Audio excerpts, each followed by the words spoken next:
अब दूसरा प्रश्न यह है यहाँ पर कि गुरुजी शास्त्राध्ययन करते समय कुछ कथाएं एवं घटनाएं ऐसी आती हैं जिनको मानवीय बुद्धि से हम समझ नहीं पाते, तार्किक बुद्धि से वे असत्य प्रतीत होती हैं। देखिए, तार्किक बुद्धि का अर्थ ये नहीं है कि हम सारी घटनाओं को आंख से देख ले तभी तर्क संगत होगा। तार्किक शब्द का अर्थ ये थोड़े है कि हम जिस स्थिति में बैठे हैं उसी स्थिति में अपनी इंद्रियों का प्रयोग करके हम विषय को पूर्णतया समझ जावें तभी वो तार्किक कहलाएगा। जैसे कोई व्यक्ति बैठा है कहीं पर और कहे डॉक्टर कि तुमको मलेरिया हो गया है भाई, वो कहे कैसे हो गया है, तो तुम्हारे खून में अमुक कीटाणु हैं, तो दिखाओ जरा। तो डॉक्टर जो है उसको खून निकाल कर दिखाएगा, अभी कहेगा ये तो तर्क संगत नहीं लग रहा हमको, तो कोई यहाँ बैक्टीरिया नहीं दिख रहा। अब उसको माइक्रोस्कोप लगा कर दिखाएगा तो वो समझ जाएगा अब इसको तर्क संगत लगने लगी ये बात। तो यहाँ क्यों, बात तो पहले से ही है, तथ्य तो पहले से भी है, यथार्थ थोड़ी बदल गया। बदल क्या गया, उसका सामर्थ्य, उसके देखने की विधा बदल गई, उसकी शक्ति बदल गई। अर्जुन अगर ये कहते कि प्रभु आपने तो हमको बता दिया कि अमुक अमुक स्थानों पर हम हैं, लेकिन ये बात तार्किक नहीं लग रही, भगवान ने कहा सुनो, ये दिव्यम ददामि ते चक्षुः पश्चिमे योगमैश्वरम, ये चमड़े की आंखों से नहीं देख पाओगे, न तुमाम शक्य से दृष्टि मने न वस्व चक्षुषा, अर्जुन तुमको दिव्य दृष्टि देनी पड़ेगी। तो ये सब जो तर्क वाली बातें हैं, तो तर्क व्यक्ति के सामर्थ्य के आधार पर उसका भी बदलता रहता है ना, कि देखने वाला कितनी औकात रखता है, पढ़ने वाला के चिंतन का स्तर क्या है।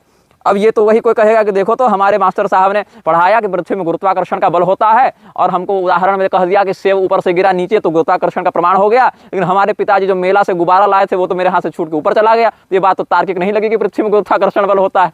तो ऐसे तार्किक लोग आजकल धर्म समझने और समझाने बैठे हैं। तो जो कथाएं लोगों को तार्किक नहीं लगती हैं उनके विषय में कुछ इन्होंने बातें कही हैं, जिसको हम देख लेते हैं क्या क्या बातें हैं। पहला प्रश्न ये कहते हैं कि हिरण्यकशिपु का 100 दिव्य वर्षों तक तपस्या करना, तपस्या के दौरान देवताओं का असुरों पर आक्रमण, गर्भवती माता कयाधु का इंद्र द्वारा बंदी बनाया जाना और नारद जी द्वारा छुड़ाना। इस घटना के अनुसार प्रहलाद जी हिरण्यकशिपु के तपस्या जाने से पूर्व गर्भ में आ चुके थे, तब क्या वे 100 दिव्य वर्षों तक गर्भ में ही रहे? ये प्रश्न है, अच्छा प्रश्न है, किसी को भी ऐसा भ्रम हो सकता है। देखिए बात है कि हिरण्यकशिपु और उसकी पत्नी मनुष्य नहीं है, और मनुष्यों के गर्भधारण का काल कुछ और होता है, प्रजाति ही अलग है उनकी। भाई हिरण्यकशिपु स्वयं अपनी माँ के गर्भ में 100 दिव्य वर्षों तक रहा है। जो दिति जी का गर्भधारण आप देखिएगा, भागवत महापुराण ही देख लीजिए, तो वहां पर दिति जी ने कितने समय तक गर्भधारण किया। और दिति जी कोई मनुष्य की लड़की तो है नहीं, प्रजापति स्तर की देवी हैं, मैंने पति भी प्रजापति हैं और उनके पिता भी प्रजापति स्तर के हैं, और तो स्वयं भी उसी स्तर की होगी ना, संतान और पत्नी इत्यादि। तो जो दिति भगवती हैं, दैत्यों की माता हैं, वो मानवी नहीं है कि उनका 9 महीने 10 महीने का ही गर्भधारण काल होगा। पहली बात, अलग अलग प्रजातियों में गर्भधारण काल अलग अलग होता है ना, तो वो अलग ही योनि है, राक्षस योनि एक अलग, दैत्य योनि एक अलग योनि है।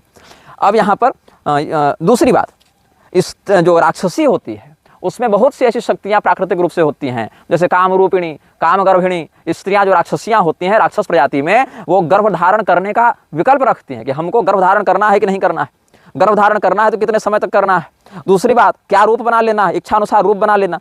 कामरूपिणी शक्ति का प्रयोग करके ही सूर्पणखा भगवान के सामने दिव्य रूप धारण करके पहुंच गई ना। रावण जो है सन्यासी बन के पहुंच गया ना सीता मैया के पास, कैसे पहुंच गया? इच्छानुसार रूप बनाने में समर्थ। और आप साल कटन कटा का प्रकरण देखेंगे तो वहां महादेव जी ने राक्षसी शक्तियों को वरदान दिया है कि तुम्हारे बच्चे का लालन पालन तुमको नहीं करना पड़ेगा, अगर तुम्हारी इच्छा नहीं है लालन पालन की तो बच्चा जन्म लेते बड़ा हो जाएगा। तो हिडिंबा का जो बच्चा था ना घटोत्कच, वो जन्म लेते जवान हो गया था, तो वहां उसको लालन पालन भी नहीं करना पड़ा।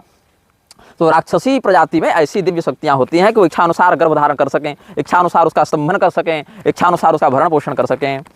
दूसरी बात क्या कहते हैं, महाभारत युद्ध के समाप्त होने पर भीष्म जी युधिष्ठिर जी को भगवान वेदव्यास के पुत्र सुखदेव जी जनकपुर जाने और अन्य घटनाएं बताते हैं।